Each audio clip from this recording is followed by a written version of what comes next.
দেখুন বন্ধুরা, কিভাবে হাত দিয়ে ডিলিং করা হয়।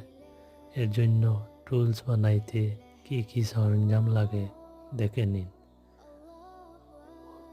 রড এক টুকরা সুন্দর করে সাইজ মতো, বেয়ারিংয়ের সাইজ মতো করে ভালোভাবে বেয়ারিংয়ে ফিটিং করে রড নিয়ে রড ওয়েল্ডিং করে, এরপরে মোটর সাইকেলের চেইন পিনিয়ন ওই সকল উপাদান দিয়ে খুব সহজে এত